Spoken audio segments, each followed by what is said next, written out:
Good evening, everyone. We are so glad to have you here today. I'm Emily Morick, president of FAME. We are thrilled to have you all join us, and we are equally thrilled to have Dr. Rachel Gibson with us tonight. And you're in for a real treat. This workshop is called Living Traditions, Songs and Singing Games from Guatemala and Nicaragua. And we're so excited to hear everything Dr. Gibson has to say. Chocolate! Anyone who likes chocolate?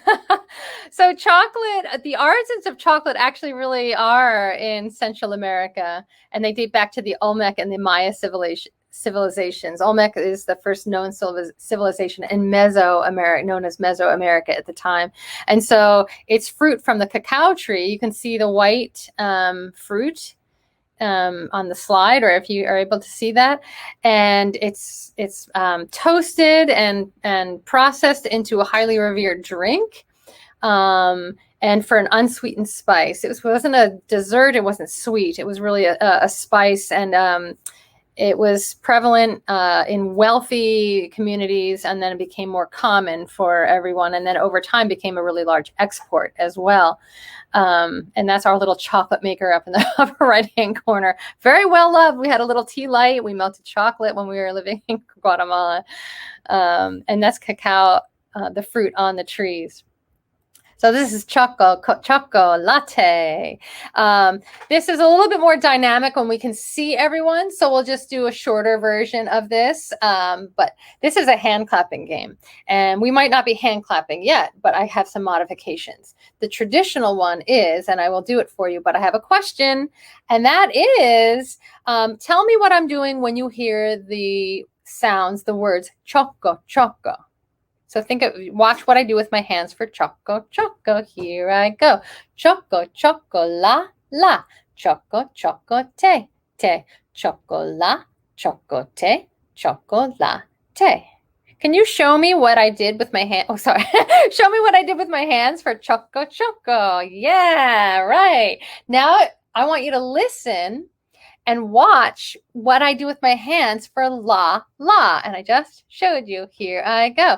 Choco, choco, la, la. Choco, choco, te, te. Choco, la, choco, te, choco, la, te. What did I do for la? Yay! And last, show me, watch and listen for what I do when you hear the sound te.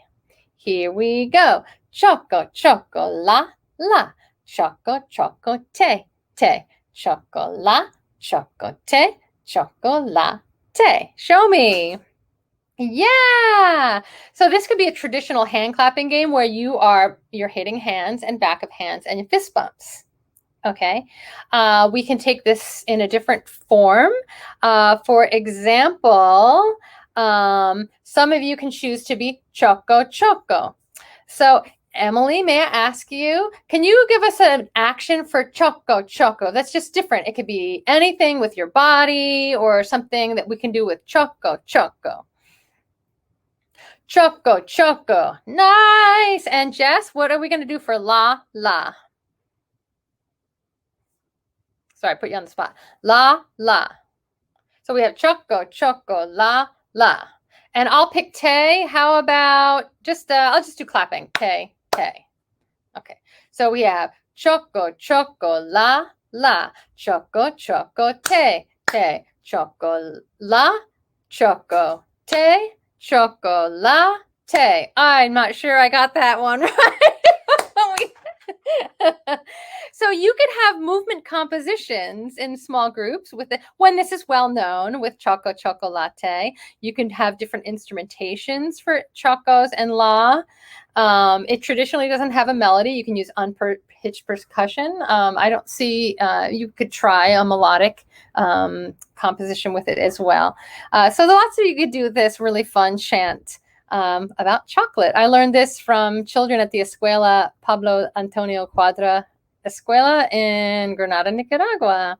Really fun. And just also to point out that many of these are shared across many Hispanic countries. Some are very specific to that country, like Doña Ana is very specific to Nicaragua. And it exists in other countries, but in very different variants, lyrically, melodically. I think I uncovered about 16 different variants for that one. So it has a rich history. So this is definitely, and we also don't know, I learned a lot of songs from children on this playground. There were a lot of volunteers at the school, so we don't know who's coming from Spain. There was, definitely a volunteer from Spain, from Mexico. So there's a lot of intermixing of cultures. So just because this was learned in Nicaragua doesn't mean it's from Nicaragua. And definitely shared across cultures. So we could, if we wanted to, have a little fun with chocolate dictation. I will escape my screen here so we can choco. I know I can't really hear you, but you would tell me, yeah, choco, la, choco, te, choco, la, te, choco, la, Buen hecho! You did so well. Chocolate dictation. Let's clap it with whatever rhythm syllables that you use. I use the Takadimi system. 1, 2, and here we clap. Ta-di, ta-di, ta, ta, ta-di, ta-di, ta, ta, ta-di, ta, ta-di, ta, ta-di, ta, ta. We could have chocolate arrangement. Can we change some around? We sure can. Can we compose? We can have different chocolate bars. Truly, I want to change these to chocolate beans so they don't look like Hershey bars because that's not the spirit of this chocolate. So it bothers me a little bit, but I will change that. So you can do a rondo form. We can chant and clap. Choco, la, choco, te, choco, la, choco, la. Clap this one. Ta, ta, ta, ta. Ta-di, ta-di, ta. Ta-di, ta. Ta-di, ta-di, ta-di, ta. Ta-di, ta. So many different possibilities. One thing I do want to share with you is that I've learned so many songs from this region, and I never really felt comfortable initially bringing these into a notational literacy context because I was thinking, well, culture first, which I really believe in. Culture first, bring in all these pieces. And so I was like, I'm not bringing these into, my sequence, my notational literacy sequence. It's just disrespectful. And then more time I spent living in the region and going into schools and working with teachers or observing teachers, they really took music and really worked with it in different ways. Being an outsider of the culture, I didn't give myself immediate permission to do that. It wasn't until I was teaching, as Emily was mentioning, I teach Kodai levels down in Alabama, and then I'm doing rest prep or preparation or ta-tati, and then I'm like, we need to be using a diverse repertoire, a diverse canon. So there are some times where I'm like, this will work really well as long as I present the material in the cultural context that it really deserves. So culture first, and then think about which songs you feel comfortable bringing in for notational literacy. Because what I wouldn't do, and this is not a delicate subject, but something that I'm just working through personally and just trying to navigate what feels right, which feels culturally respectful. I'm not going to take my body of song. Okay, there's my Ray song, there's my Do, and there's my La, and there's my Takadimi. It's kind of the opposite. It's like I'm bringing all of this culture with these stories. There's some beautiful books out there with the pictures, with the videos, with the histories of the biographies of each of these singers. But then as you do, you're preparing students with notational literacy, thoughtfully bringing these in. I hope that makes sense. It's a little bit of a journey for me, and I'll talk at the end about the book that I just wrote. And in the very, very last minute, I decided to include a notational literacy index. And that was my journey, because initially I did not. Anyway, so that's Choco Latte, but let's save time for more. Thank you so much, Dr. Gibson. How fun. What a great Thursday night. And I am so full of new ideas for my classroom. I'm going to get started right away.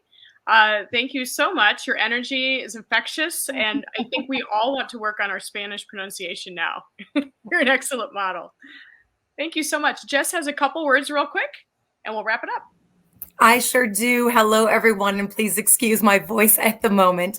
My name is Jessica Noner, and I am the new member at large on the FAME board, and I'm also the chair of the membership committee.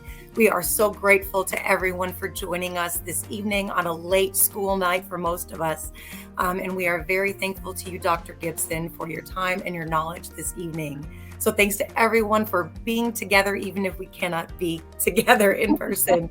It still feels like a wonderful sense of community, and it makes my heart so happy. So if you have feedback for us regarding today's webinar or ideas for FAME for future webinars, please direct that to the email address famemediacommittee, all one word, @gmail.com. And if you enjoyed the presentation tonight, which I'm sure we all did because this was amazing, Dr. Gibson, we would love to have you join us as a member of FAME. So you can join us at firerobinmusic.org. We look forward to so many more things coming out in the future. So thank you, everyone, for joining us tonight. We hope you have a great evening and a great rest of the school year.